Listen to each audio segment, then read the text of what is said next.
Kylian Mbappé annonce son départ du Paris Saint-Germain. Dans une vidéo publiée sur ses réseaux sociaux, Kylian Mbappé vient officiellement d'annoncer son départ du Paris Saint-Germain.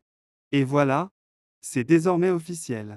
Après de nombreux mois de spéculations, de débats, de rumeurs et de discussions animées, Kylian Mbappé, 25 ans, vient d'annoncer son départ du Paris Saint-Germain, ce vendredi. Dans une vidéo publiée sur ses réseaux sociaux, la star parisienne a expliqué qu'il ne continuerait pas l'aventure avec le club qu'il a rejoint en 2017. En 2022, il avait finalement prolongé son contrat avec Paris pour 2 saisons supplémentaires, plus une troisième, mais en option, qu'il n'activera donc pas. Bonjour à tous. Je voulais m'adresser à vous. Depuis le temps que j'avais prévenu que je voulais m'adresser à vous tous. Voilà, c'est ma dernière année au Paris Saint-Germain. Je ne vais pas prolonger et je vais terminer mon aventure dans quelques semaines. Mon dernier match au Parc des Princes sera dimanche.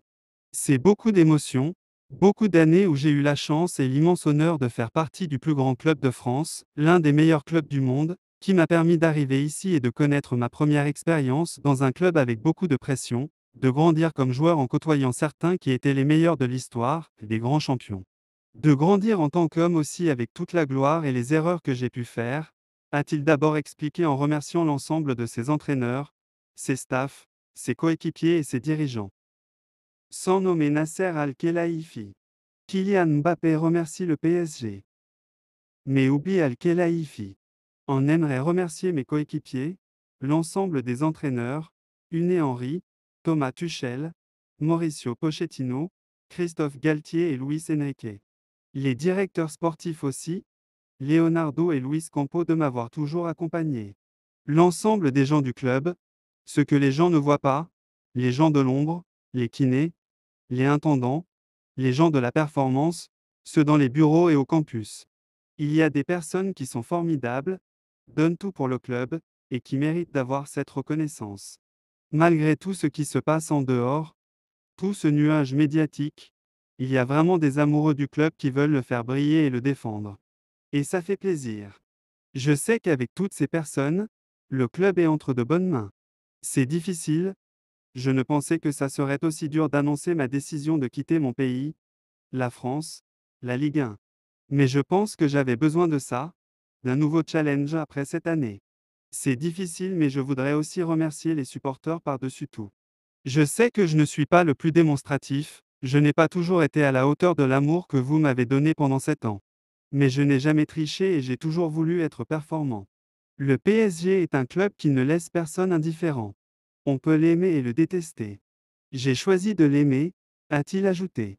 Un message qui arrive peu après la terrible élimination du Paris Saint-Germain en demi-finale de Ligue des Champions, contre le Borussia Dortmund et quasiment au terme d'une saison mouvementée pour l'enfant de Bondy. Meilleur buteur avec 26 buts en 28 matchs de Ligue 1, il avait pourtant été mis à l'écart par sa direction après avoir refusé de prolonger lors de la pré-saison. Avant d'être réintégré, puis géré à la manière de Luis Enrique après l'annonce de son départ en interne, au cours de la saison actuelle. Cependant, Kylian Mbappé n'a pas de regrets. Ici c'est Paris, et au revoir. J'ai aimé ce club. Je l'ai fait pendant 7 ans avec des hauts et des bas bien sûr. Mais à aucun moment je ne regrette d'avoir signé dans ce club prestigieux. C'est un club que je vais garder dans ma mémoire toute ma vie. Je dirai à tout le monde que j'ai eu la chance de jouer ici et maintenant, je ne serai plus un joueur mais je vais continuer à regarder les matchs car c'est un club qui va toujours m'intéresser. Et je continuerai à m'intéresser à l'actualité du club. C'était moi avec mes qualités et mes défauts mais j'ai essayé de donner la meilleure version de moi-même durant ces 7 années. Mais avant tout, je veux vous dire merci car sans vous, je n'aurais pas pu vivre la moitié de toutes les émotions que j'ai vécues. Donc merci à tous. On espère que l'on va terminer cette année avec un trophée, qu'on va passer de bons moments, mais sachez que vous resterez dans mon cœur pour toute la vie. Ici, c'est Paris et au revoir. Ligue des Champions, le dilemme qui tiraille Carlo Ancelotti et le Real Madrid. Qualifié pour la finale de la Ligue des Champions, le Real Madrid se projette déjà et doit faire face à un sérieux casse-tête. En route pour la 15e. Le 1er juin prochain, le Real Madrid, qui a déjà remporté à 14 reprises la Ligue des Champions, tentera d'en ajouter une de plus à son prestigieux palmarès. Pour en arriver là, Les pensionnaires du stade Santiago Bernabéu ont dû effacer plusieurs obstacles, à savoir le RB Leipzig, un huitième de finale, Manchester City, un quart de finale, et le Bayern Munich, un demi-finale. Le tout sans avoir recruté un numéro 9 de classe mondiale après le départ de Karim Benzema l'été dernier. Les Meringues ont également dû faire sans Thibaut Courtois, gravement blessé au genou avant le début de la saison. L'UNA a été à la hauteur. Pour le remplacer, les Madrilènes ont obtenu le prêt de Kepa Arrizabalaga. Titulaire au départ, l'Espagnol de Chelsea s'est fait doubler par Andrei Lunin, la doublure initiale de Courtois. L'Ukrainien n'a cessé de marquer des points et s'est imposé comme le gardien numéro 1 cette saison. Au total, il a participé à 29 rencontres toutes compétitions, tout en tant que titulaire bien évidemment. Dans le détail, il a pris part à 20 matchs en Liga, 8 en Ligue des Champions et 1 en Coupe du Roi. Ses nombreux arrêts et sa solidité, 12 clean sheets, 27 buts encaissés, ont mis tout le monde d'accord à Madrid. D'ailleurs, le joueur de 25 ans, qui s'est récemment attaché les services de Jorge Mendes, devrait prolonger son bail. Précieux pour les siens, Luna a su tenir sa place et remplacer Thibaut Courtois. Mais depuis le retour de blessure du Bélan, un match cette saison, les médias ibériques ont multiplié les articles pour évoquer les choix d'Ancelotti concernant ce poste ô combien important. Le débat était donc ouvert avant là un demi-finale retour face aux Bavarois. Le Mister a tranché en alignant l'Ukrainien dans son 11 de départ. En ce qui concerne la finale face au Borussia Dortmund, il semble que ce soit plus ouvert. Madrid a plus confiance en Courtois pour la finale.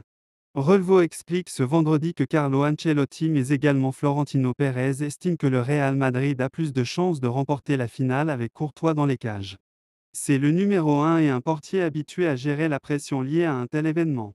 Luna a aussi des qualités et il a prouvé cette saison qu'il a aussi les épaules pour jouer de très grands matchs. Mais l'Ukrainien est conscient de son rôle et sait que le Diable Rouge est l'un des meilleurs gardiens du monde, si ce n'est le meilleur. Il sait que le club ne peut pas le laisser sur le banc sur un coup de tête, précise le média espagnol. Relvo ajoute que les prochains matchs permettront d'y voir plus clair sur les intentions d'Ancelotti. Si Courtois débute face à Grenade, Alaves, Villarreal et le Betis, le message sera plus que clair pour l'Unin.